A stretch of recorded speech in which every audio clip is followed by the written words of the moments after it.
All right, good afternoon. My name is April Price with the Community Environmental Council. Thank you so much for joining us today for our webinar. I think I'm gonna have to read the title here. Home solar, electric vehicles, and battery systems, affordable options for your lifestyle. I'm sure you can imagine with a webinar title that long, we have quite a bit to get through, and we look forward to spending the next hour together. Joining me on this webinar is my colleague Michael Chiakos from the Community Environmental Council. Hi, Michael. And we also have a local EV and solar owner, Jeff Phillips. All right. So, hi, Jeff. All right. So here's what we have to look forward to. Really quick intro to CEC, and then we'll dive into our electric vehicles 101. Mike will be covering that material, and he is an electric vehicle expert. Then we'll jump into the solar aspect of our program and get into our Solarize Santa Barbara program. And then next we'll get into batteries, finish up with hearing from Jeff and his experience as both an EV owner and a solar system owner. And then we'll end up with some Q&A. So that'll be what's happening on the screen with video. But while we're talking, there's resources that you can use right away. So we have installer partners from our vetted solar companies online that can address any of your questions about solar and energy storage. And we also have my colleague, Aubrey Baker, PC, who can also answer questions about the program. And you can throw your EV questions in there as well that Michael and Jeff will get to also. All right, so many of you are probably fairly familiar with the Community Environmental Council. We are a regional nonprofit that is just celebrating our 50th anniversary, 50th birthday, and we're focused on regional solutions to climate change. So listed along the bottom there are our 5 initiatives. And this is a special one. This is sort of a crossover event. So we'll be focusing not only on going solar, but also driving clean.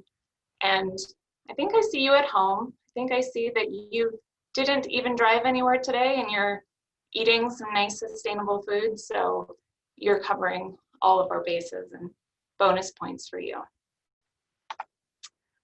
So in addition to bonus points, we are curious as to what brought you to our webinar today. So we have a few questions. Iris, if you want to launch those. So yeah, we really want to make sure that we're speaking correctly to our audience. So let us know whether you are already an EV driver, or if you're looking into your options for leasing or purchasing, and really what your interest is in solar and battery systems as well. So we'll be talking about lots of things today and want to make sure that we address your needs. So giving just another minute here. Okay, and I think we can go ahead and wrap that up. Okay, fantastic. We have quite a spread here. So we have some EV drivers, about 25% of you already drive an electric vehicle. And then we have another quarter that are looking to purchase. And then a spread here of other folks that are interested in learning about EVs. For solar, about 50% of you are interested in adding solar. Wonderful. And we have about 10% that are interested in adding a battery system to your home. So great, I think we'll cover all of those needs. Okay, and so we're ready to jump into the electric vehicles. Michael, you want to take it away? Great, thank you, April, and thank you all the participants that are joining us. Looks like we have about 128 participants and more joining every minute. My name is Michael Chiakos. I'm CEC's Director of Energy and Climate Programs, and I've also been an electric vehicle and solar owner since 2013. So electric vehicles are one of my favorite topics. They're very important, so why electric vehicles? April, can you go one slide? couple slides. Yes. So why electric vehicles? Well, really driving is a huge impact. It's really the largest environmental impact that most of us make each day. And electric vehicles are a solution for a lot of those impacts. They're incredibly energy efficient. You see this fuel sticker that says 119 miles per gallon equivalent. Well, electric vehicles are about 3 times more efficient than a gasoline engine. And if you think about it, it's very intuitive. With an electric vehicle, you don't have as much noise, you don't have that pollution, you don't really even have the heat or vibration. All of that is wasted energy that isn't wasted in an electric vehicle. They also produce 0 tailpipe emissions. Very clean. That's why the air pollution control districts are some of our main partners with a lot of the EV readiness activities that we do. As well as they also reduce greenhouse gas emissions by about 75 to 100%. The 75% is just plugging into Edison's or PG&E's grid. And then if you choose a 100% renewable or carbon-free alternative through your utility or go solar, then you could really truly be zero emission driving. And the important thing also to note is that our grid is actually getting cleaner. So California has a goal of 100% clean and renewable power by 2045. And our grid will just get cleaner and cleaner. So an EV will actually get cleaner as it ages, whereas oil actually gets dirtier as it ages. The oil is getting dirtier with fracking and cyclic steaming to get the hard to reach oil, tar sands. So definitely driving an electric vehicle gets cleaner as the years go on. And then there's the potential to drive on sunshine, which we'll talk about a lot more when we get to the solar part. Next. But it's not just the environmental aspects, it's also a huge amount of savings on money, as well as really fun to drive. And everyone who gets an electric vehicle for the first time and you hit the accelerator, you realize, wow, this is like spaceship-like torque. You can see the torque curve here. You can also fuel them very inexpensively. We'll talk in a minute about different rates through Edison that can be less than $1.40 or so per gallon. Or you can power your array, your vehicle with your solar array and not have to pay fuel anymore after it's paid off, like my system is. And then also reduce maintenance. You don't have to take your car in for an oil change and a lot of the maintenance on electric vehicle. And in fact, Alameda County did a cost study and found it was about half the cents per mile. Next. And then overall, just with transportation emissions, and then we'll get to the electric vehicles, transportation is about half of the carbon emissions in California. You can see it says 41% here over on the overall state emissions, but a big portion of those industrial emissions you see are from actually producing and refining oil as well. Driving is really one of the largest environmental impacts we make. We've heard about environmental impacts from, say, eating a cheeseburger or making an iPhone. You can see these are equivalent to about 10 miles of driving a regular vehicle, or 200 miles to make an iPhone, or a long flight can really use a lot of carbon, almost 4,000 miles worth. But by switching to an electric vehicle, that can be really a large lion's share of your emissions every year. Next. So EV sales are really increasing. There's about 730,000 that have been sold in California at the beginning of this year, about 9% of new vehicle sales. We're really the leading state, but globally, Europe and China are also adding a lot of electric vehicles. California has a goal of 5 million by 2030. And here on the Central Coast, we already have about 21,000 electric vehicles and adding around 400 per month. Next. So now we're going to talk about some of the different vehicles, starting with the most affordable used electric vehicles and then going up to the new ones.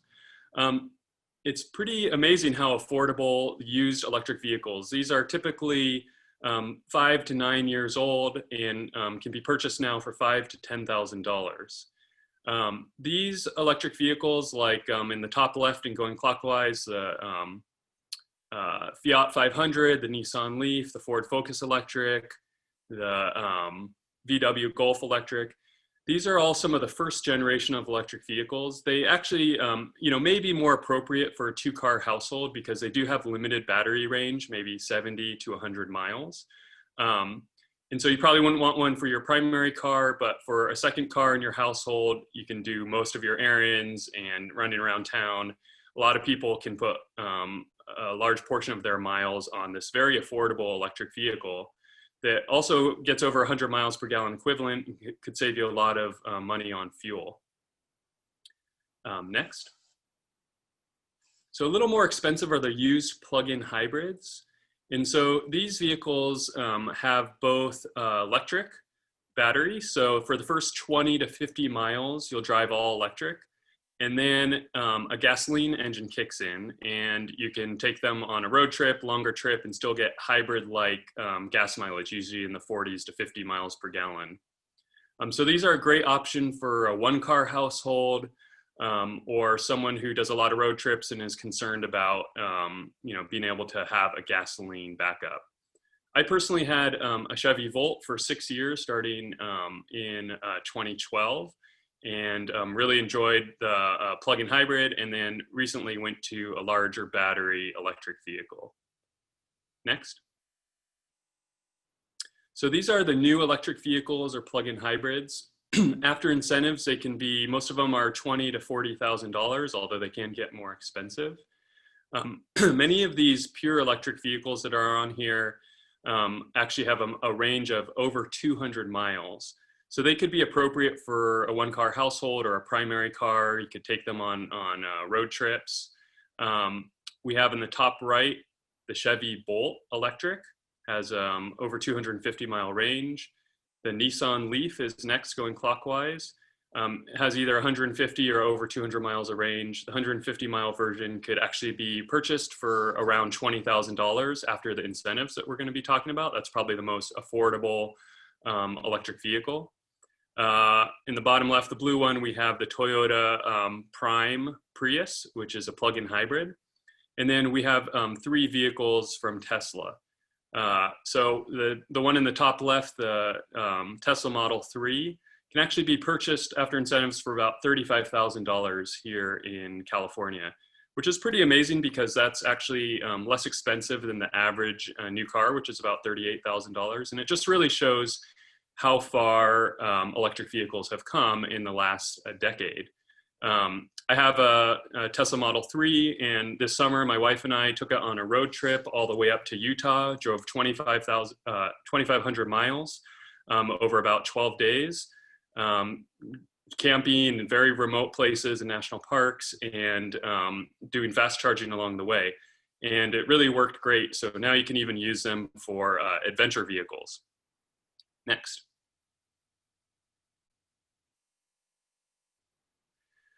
There's a lot more electric vehicles, exciting ones coming at the end of this year and next. The Toyota RAV4 Prime is a plug-in hybrid. You have some EV SUVs and trucks that are coming on down the line from Tesla and Rivian and GM. As well as Ford with their Mach-E in the bottom left, and Volvo's first electric car, the Polestar 2. So more and more EVs that are coming in on the road now. Next. I also wanted to talk a little bit about hydrogen fuel cells as another alternative to an electric vehicle. There are 3 hydrogen fuel cell vehicles that are on the market through Hyundai, Toyota, and Honda. They do have a higher range than electric vehicles and faster refueling. You can't fuel them up at home though. You have to go to some of the hydrogen stations. There's now 41 across California, including one in Santa Barbara and another in Thousand Oaks, many in LA, the Bay Area. They're a little more expensive, around $50,000, but they also offer great leases that often include the fuel. So it could be an affordable option for someone who drives a lot, doesn't have access to home charging. There's been a little over 8,000 sold in California, and they are an electric vehicle, 0 emissions, but they're less efficient than electric car because you have to make the hydrogen. So you can see the efficiency is a little more than half of the electric vehicle. Next. So some of the incentives that you can get, the first one is a federal tax credit. This is up to $7,500.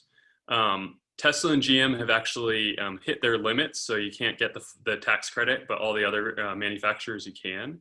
This is, you have to have this much tax liability on your current year tax return.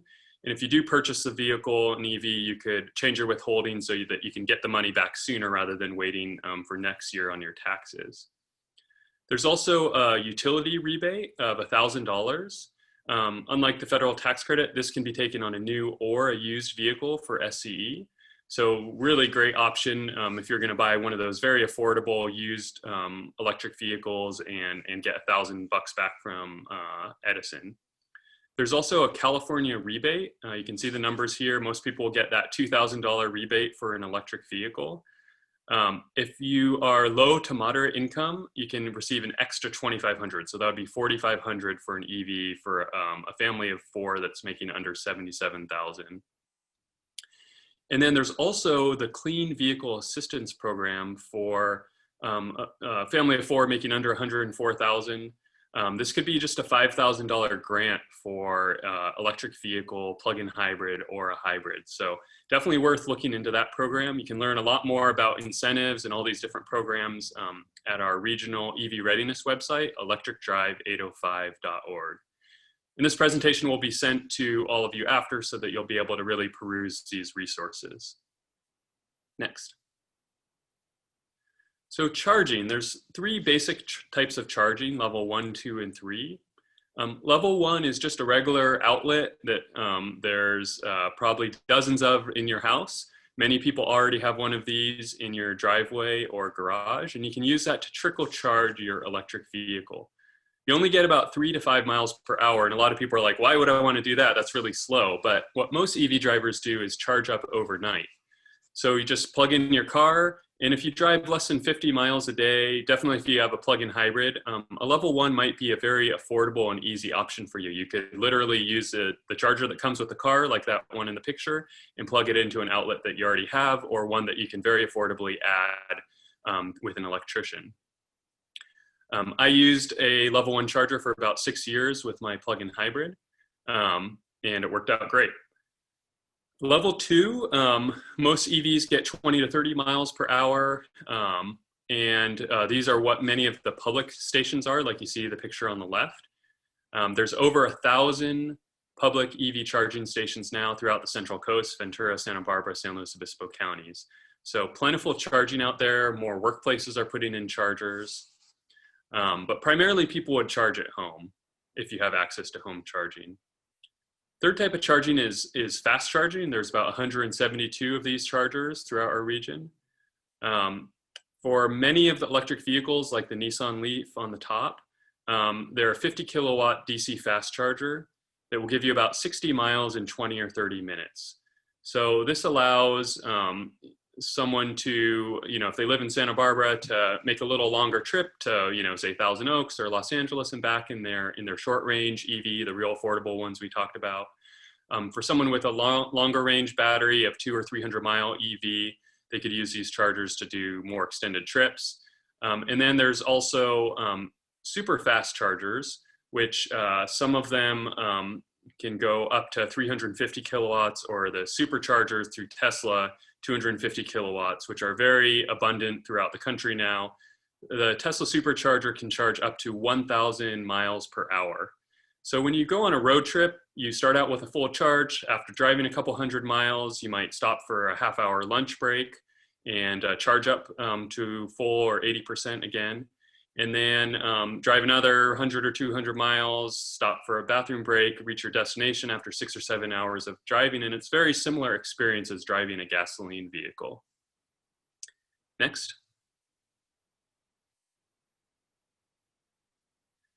So you can get very affordable time of use rates through Edison. So this is the TOUD prime rate that you can get on, and you can see 19 out of the 24 hours of the day you can charge for what is the equivalent of about around $1.40 per gallon.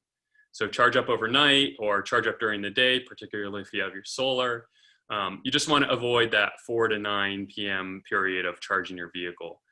For a typical house, a car could be equivalent load as the entire house and all the things in it. So by using one of these rates, you can shift most of your usage to those 19 hours when you get very affordable electricity. Next. So your resource, electricdrive805.org, it's a website that we put together with the air pollution control districts of Ventura, Santa Barbara, San Luis Obispo, and a couple other partners. You can learn so much about driving electric vehicles at this website. So please bookmark it and use it for your EV journey. Next. So just wrapping up, you know, a lot of the challenges or the drawbacks that I hear from people that are thinking about electric vehicles, they're scared about the longer recharge time, and it really is just a different mindset.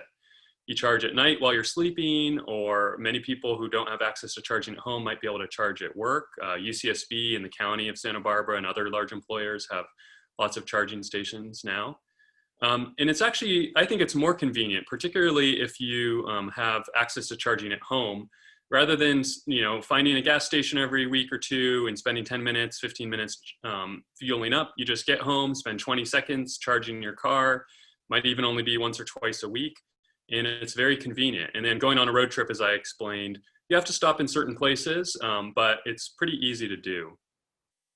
Limited range is another issue that I hear people frequently talk about. And it's really not an issue at all for a plug-in hybrid because you do have that gasoline backup in the hybrid backup. For battery electric vehicles, for those early short range ones with under 100 miles, you know, they might work best for a 2-car household. They're very affordable now. The longer range battery electric vehicles, though, the limited range is not as you know, big of a concern now. You know, as I mentioned, in taking that road trip to Utah, and one of my friends drove a Chevy Volt last year from Seattle to Santa Barbara to attend my wedding, and so people are making these longer trips in all different types of electric cars now. And then another thing is about the cost. And as you saw, EVs are less expensive than many gas cars now. You can get a Nissan Leaf for similar price as a Toyota Corolla. So very affordable, and then cheaper fueling as well as maintenance costs. Next. So really, I want to just encourage you that if you're thinking about an electric vehicle, to really consider it. They're fun to drive. They can be very affordable. Many of the leases are around $200 a month with 0 down after putting the California rebate as a down payment. And right now is actually a wonderful time to buy an electric vehicle or lease one, because the sales are very down for all vehicles. And so if you are in the position to get into an EV, you can get a great deal through the manufacturers. They have a total cost of ownership that's much lower, especially if you go solar, which April's going to talk about next. I went solar about 7 years ago. My solar array is totally paid off. It was about $7,000 at the time. And now I can drive for the next 20, 25 years for free in my electric vehicle. And it's a really great feeling to just have that solar on my roof that's providing energy for my house and my car. You reduce greenhouse gas emissions incredibly. There's a lot more public charging infrastructure for going on longer trips, road trips. And it's really fun to be driving an electric vehicle and to be part of the solution. So I really hope that you'll consider one for your next vehicle purchase. Next.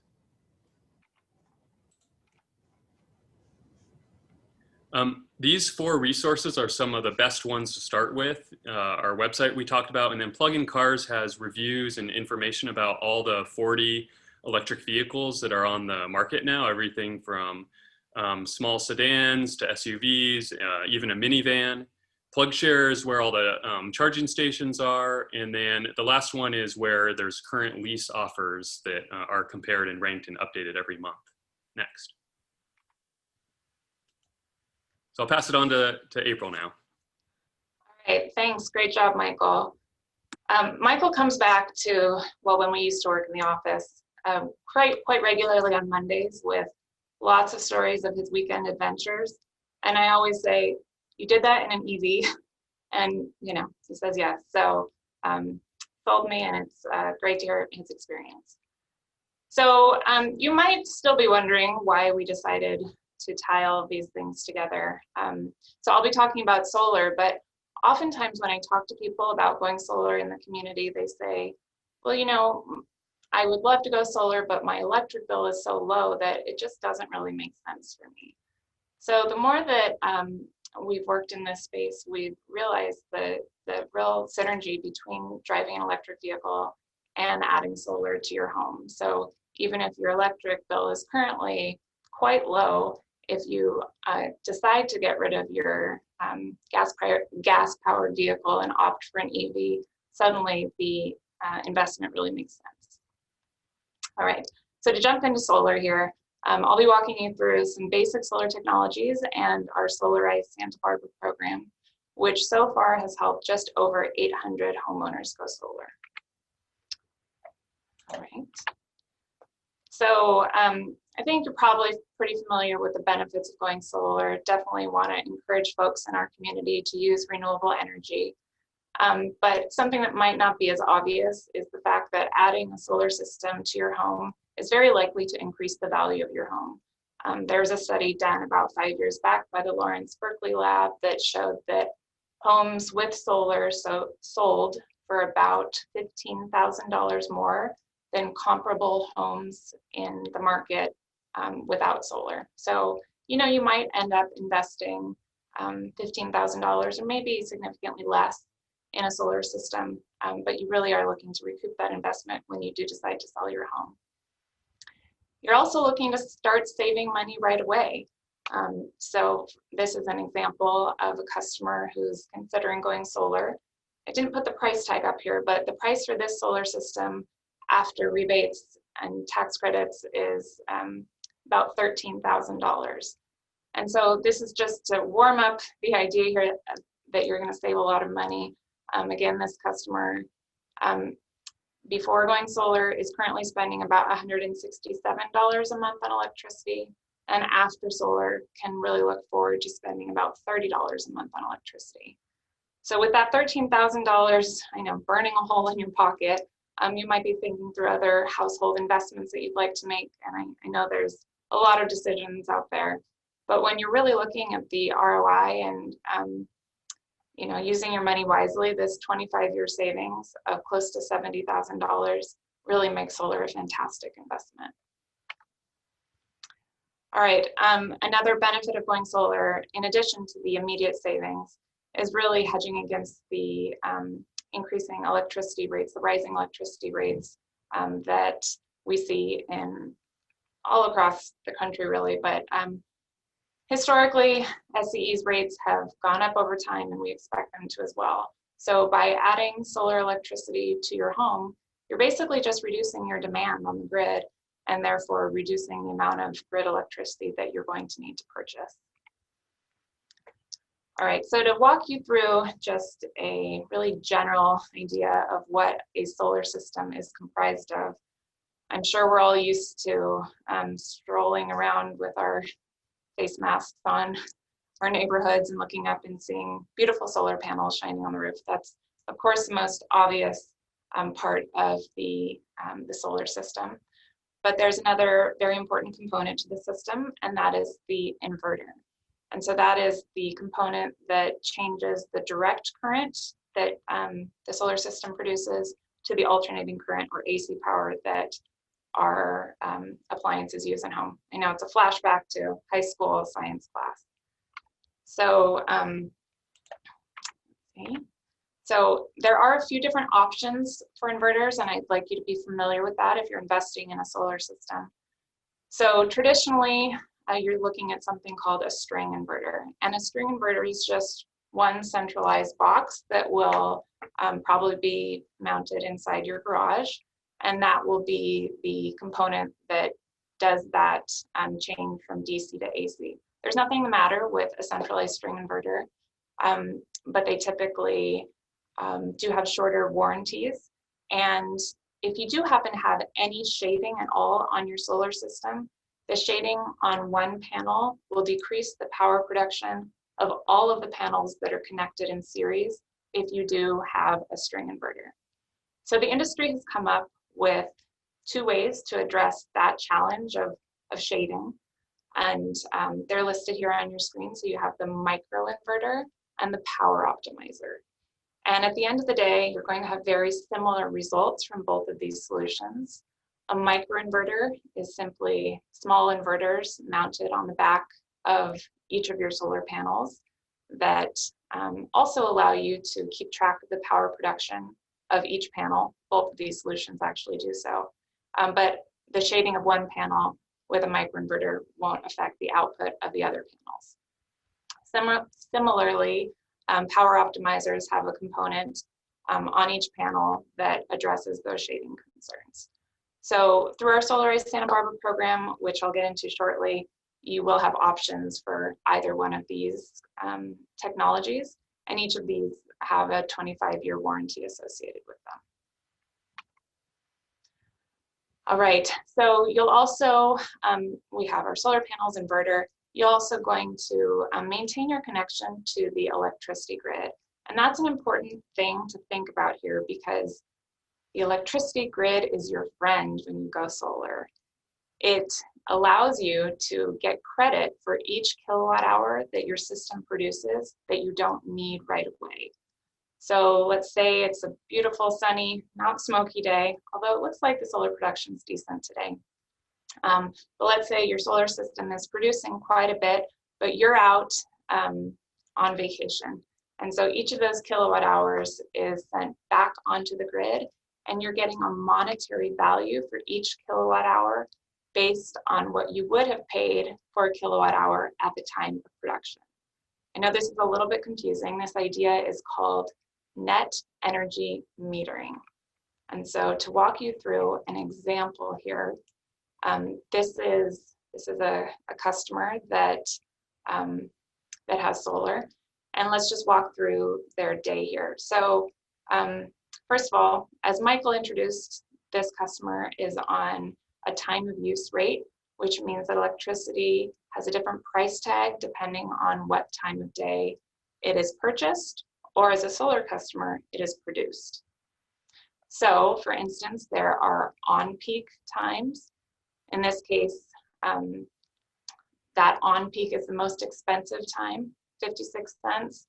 Off-peak, which is in the middle of the day. And then super off-peak, yeah, is later in the evening.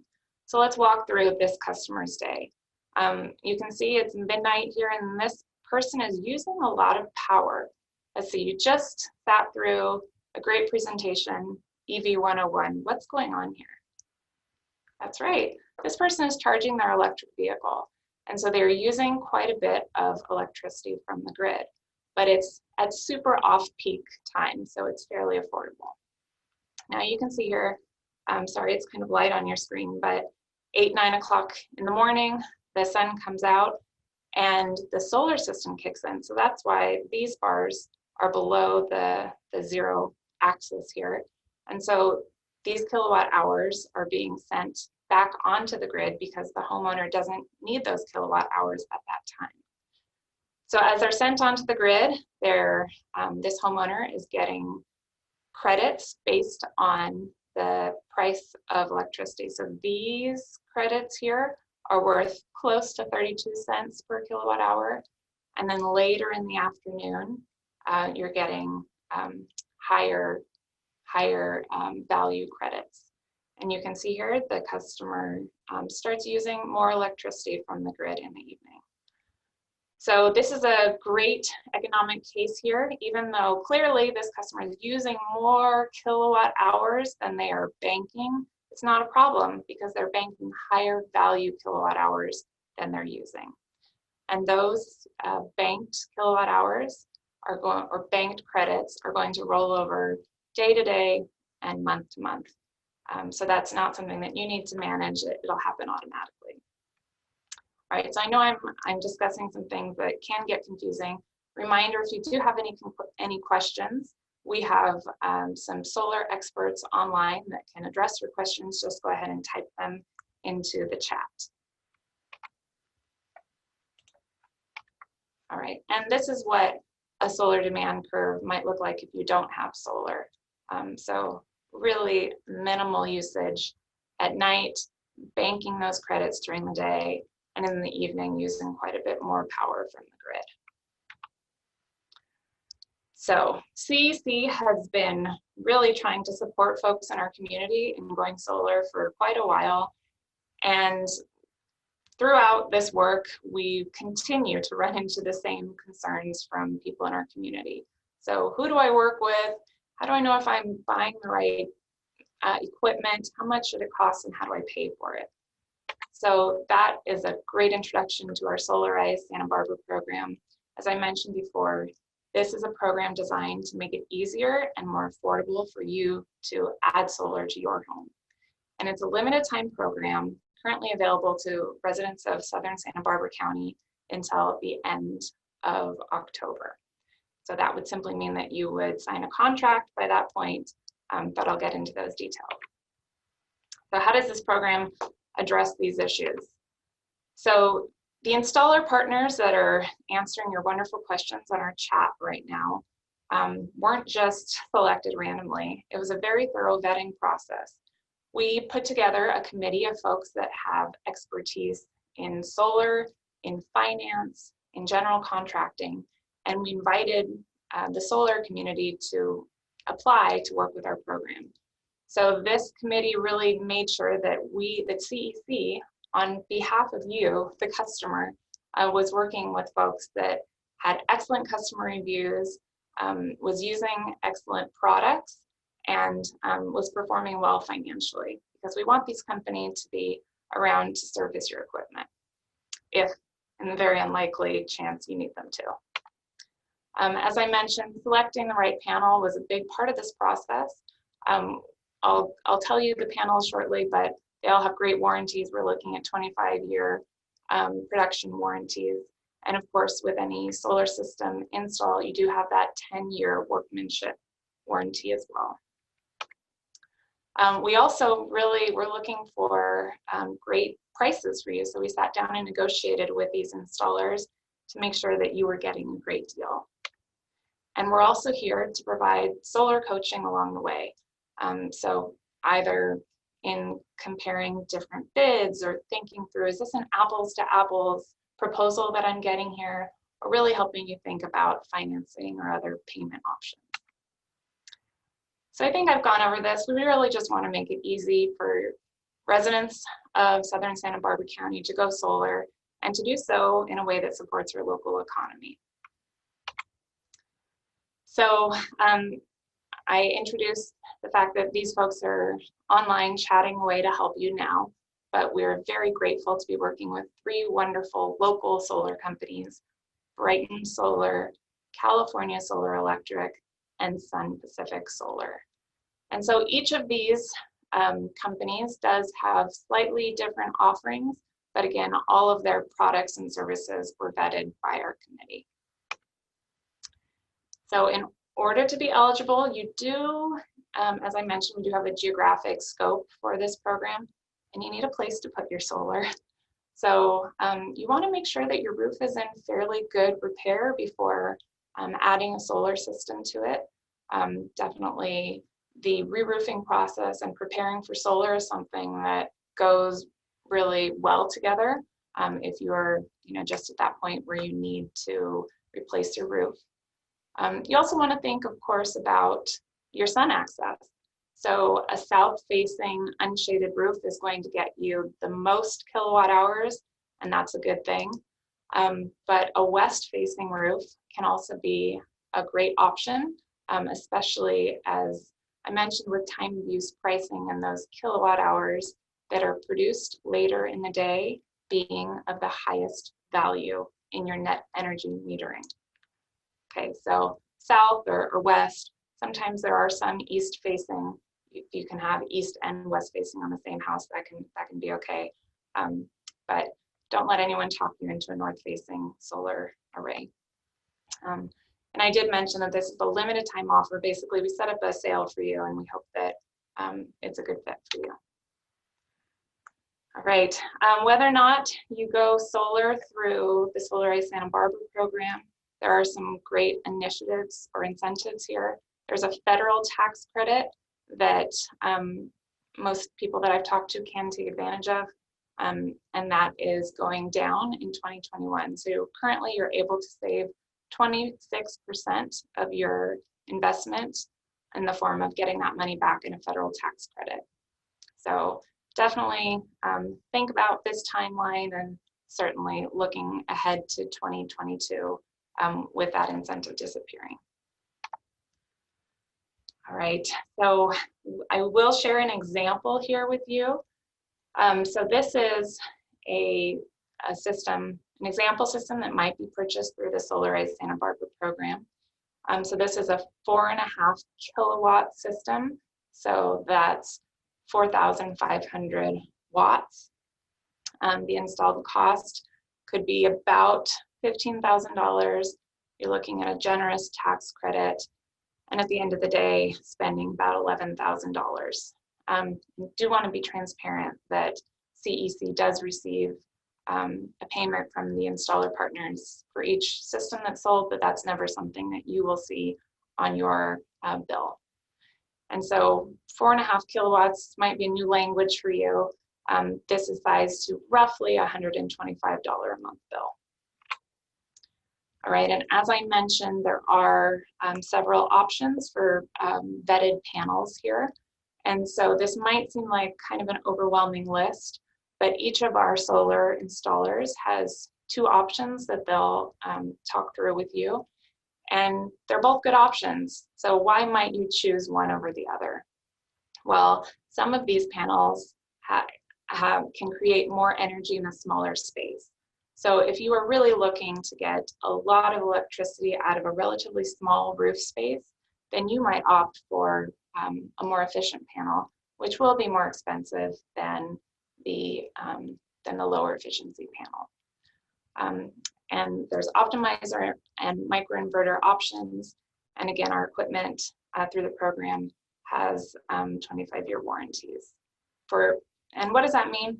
That means that at year 25, each of these solar panels is guaranteed to have a certain level of power production. And those are manufacturer warranties. All right. So it's a great deal, but it's still a chunk of change to come up with. So thinking through how you might want to pay for this, a lot of people that I talk to do opt for secured loans, so HELOC loans. But there is another option that's really improved on the market. And so these are unsecured solar loans. And these are options that the solar installers can speak to you about specifically for your proposals. But really some really decent options out there at 2.99 APR over a 12-year loan. So I've seen folks that sign up for these loans that from day one start saving on their monthly payments because their electricity bill drops significantly and their payments on their loans are lower than their previous electricity payment. So great way to start. I'd also like to make sure that everyone out there is familiar with this idea of power purchase agreements. If anyone had anyone come to their home and say, knock, knock, want to go solar for free? Well, it's quite common. And these solar salespeople are not lying to you, but they are selling you something specific. They're selling you something in the industry that's called a PPA, or a power purchase agreement, but also referred to as a lease. And in that agreement, you don't pay anything up front, that's true, but you're going to enter into a contract with a solar company saying that you're going to purchase all of the kilowatt hours that the solar system produces, usually for about 20 years. So it's just important to be very careful in reviewing these proposals and these options, because in some cases you can certainly save maybe about 20% on your electricity bill, but you want to make sure that the escalator associated with the kilowatt hour price is reasonable, and honestly, in many cases, you're going to save more money if you are able to finance or definitely purchase upfront a system. Okay, for you folks out there that were interested in batteries but maybe fell asleep, wake up. So batteries, a lot of people are interested in batteries, and of course with the fires and the public power safety shutoffs, it's a big deal. So the clearest benefit of adding a battery to your solar system is you will have power when the grid goes down. Unfortunately, if you just add a solar system and the grid goes down, you will not have access to power. So again, if you add battery to your solar system, you are your very own microgrid, and that's exciting. This idea of load shifting is also a benefit of batteries.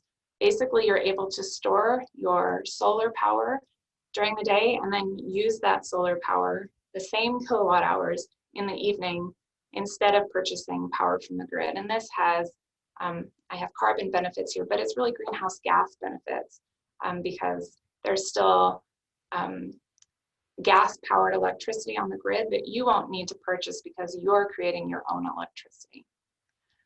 You're also really benefiting the regional grid. There's been a lot of interest locally in whether or not we need to build another gas-fired power plant. And just at the end of the day, reducing the demand on the grid when the grid is most stressed is a good thing for you and a good thing for our community. From a financial perspective, you're also eligible for that 26% federal tax credit with a battery. So through the Solarize batteries, we have 4 of these load shifting batteries. Again, these are batteries that are going to get charged up every day with your solar and then probably discharge, as I mentioned, to give you those load shifting benefits of avoiding purchasing the most expensive electricity on the grid that is also has the highest greenhouse gas impacts. So we have our Sonnen system, the Tesla Powerwall, LG Chem, and SunPower. Now I'm not going to get into the real details about all of these batteries, but the various companies that we're working with can really give you a lot of information. I will tell you that all of these batteries have 10-year warranties, but you might pay attention to the fact that the 10-year warranties are slightly different. So you want to look at what the 10-year warranty means. So for instance, in some cases, a 10-year warranty will say the battery will be functioning at least 70% of its capacity, or how it should be functioning, as compared to another percentage in there. So you might want to pay attention to that. Certainly, batteries are an investment. I'll give you an example of a Tesla Powerwall, though I would like to be honest here that Tesla Powerwalls are running into some supply issues, and you might not be able to access them before the end of the year, simply due to the demand, supply and demand chain there. But you're looking at an upfront cost for this one example of about $15,000, and at the end of the day, about $11,000 investment. So really, when you're thinking about getting a battery, you want to think about what do you really need on when the grid goes down, and what are your critical loads. You'll also want to think about where you want to put the battery, because some batteries are better suited to be outside or better suited to be inside, but some can be put outside. You'll also want to think through whether or not you already have solar, because there are certain batteries that are designed to be installed with certain inverters. And so, I gave you a list of batteries, and those are all available for new installs, but your existing install might dictate the type of battery that would be best suited for your home. Okay, thank you for your patience there. And I want to introduce someone who has lived this already. So Jeff Phillips is a member of our community that has been driving electric and charging his car at home for a while now. So Jeff, take it away. Well, thank you, April. And I'm just here today to tell my story. I always wanted to go solar on my own home, but it just never made economic sense. I didn't have a big electric bill, and it just didn't add up. But for me, electric vehicles are what really changed that. And going back to 2012, which almost 10 years ago now, a group of us were having dinner together, including Michael, who just presented in this webinar. And Michael mentioned that Nissan at the time had a $200 per month lease offer on the Nissan Leaf. And at the time, I was driving a Ford Escape hybrid for my primary vehicle. And that carried a car payment of $475 a month. And I drove it to Ventura every day. And, you know, even though for an SUV, it was a good gas mileage vehicle, I was still spending over $300 a month in gas. And so, you know, if you add our small electricity bill of $30 a month to that, that was $805 for the combined vehicle plus gas plus electricity that I paid per month. So, you know, I thought, well, geez, I could pay for that Nissan Leaf lease just with the gas money I spend on gas alone per month. I've got nothing to lose. I might as well try that. And I didn't totally believe that it could really be that cheap, but I went to the Nissan dealership the next day, and sure enough, I walked out with $199 per month, 3-year lease on a brand new purely electric vehicle. And that was kind of amazing and wonderful. And to, you know, now that I had an electricity load, I added a 3.3 kilowatt rooftop solar system that was financed for about $300 a month.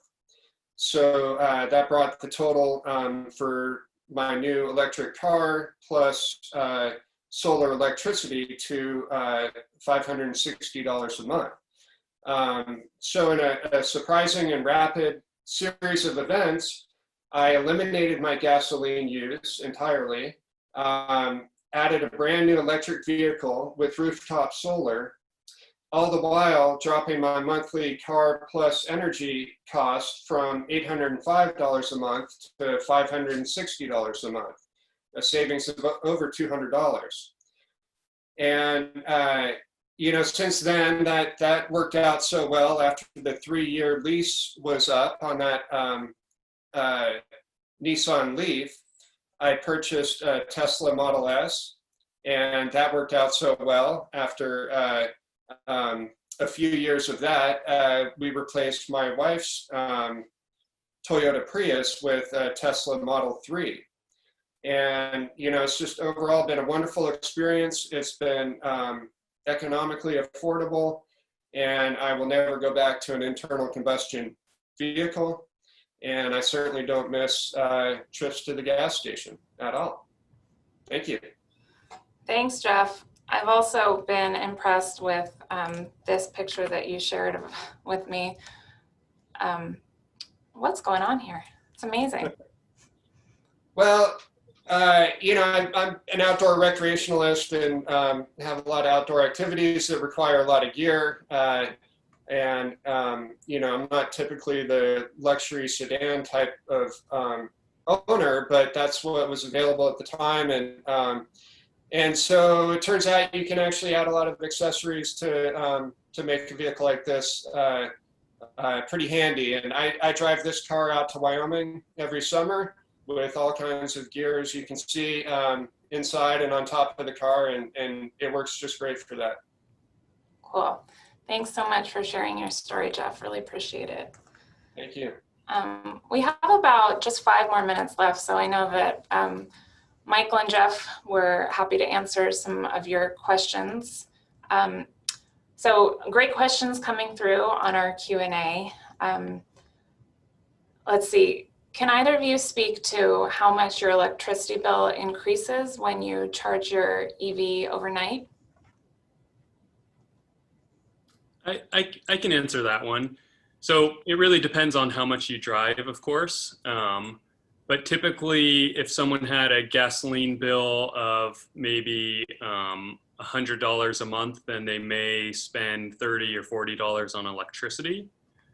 It depends on what time you charge your vehicle and how many miles you put on it. But generally, driving off-peak is around a third, half the cost of gas prices, and definitely more stable as well. Gas prices are pretty low right now, but you know, they may go back up to $4 a gallon. Yeah.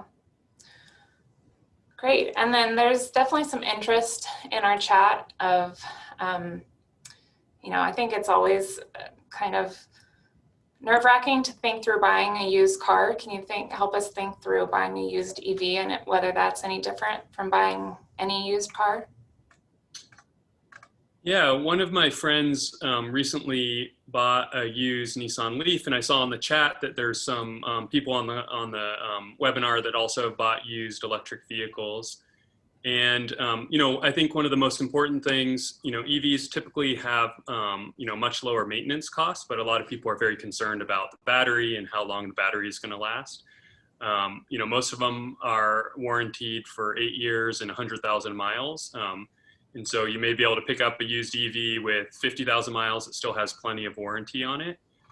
If you can get that car for $5,000 or $10,000, you may, you know, save that much on gas before it hits the warranty period. You know, honestly, the oldest Nissan Leafs have had some issues with battery problems. Typically the ones that were in Arizona.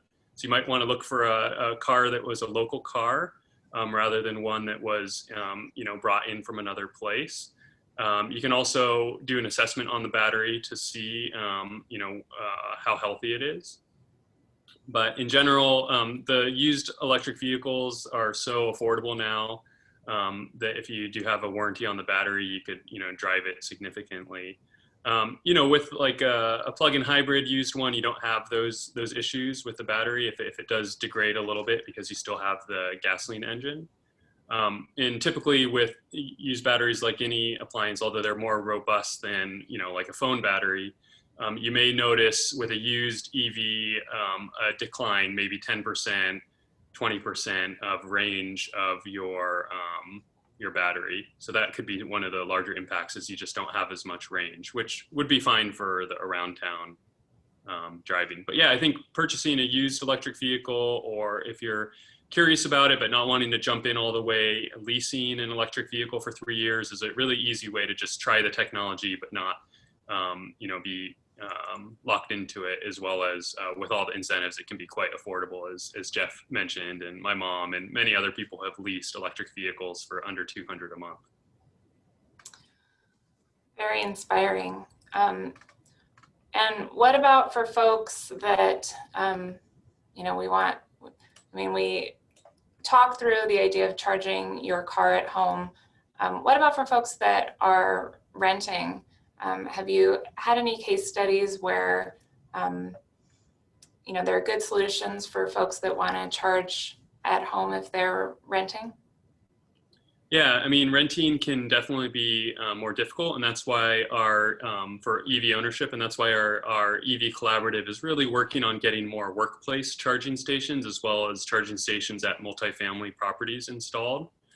So there's a lot of actually newer apartments in Goleta now that have charging stations. Some of them have dozens of charging stations. You know, people that work at UCSB or the county can, you know, charge at work. So those are some alternate places that you can charge. If you're interested in a Tesla vehicle and rent, you know, there are superchargers in Goleta right now, and they're probably going to be building one in Santa Barbara as well. So you could just go to the supercharger, you know, once a week, depending on how much you drive. So, you know, I think we're kind of in the second generation of electric vehicles, and they're just going to continue to get longer range and more charging infrastructure. So I think it will be easier and easier for renters or people who don't have access to charging at home to be able to charge up their vehicles. Great. Well, thanks, Michael. We are running short on time here and want to respect everyone's time. Certainly for next steps, go ahead and sign up at solarizesb.org if you are interested in getting some quotes through the Solarize program. Again, as I mentioned, the program offers solar coaching. So myself and my colleague Aubrey are happy to answer your direct questions about solar. And ultimately, we'll be putting you in touch with these vetted installers who will get you appropriate quotes for your home. Again, there's resources here for Drive Electric, and as Michael mentioned, we will be sending this slide deck out to all of our attendees. And I would like to thank, on behalf of all of our program partners, and of course all of our CEC staff and the installers that joined us, thank you very much for joining us today, and keep your questions coming via email or phone, and look forward to helping you. Take care.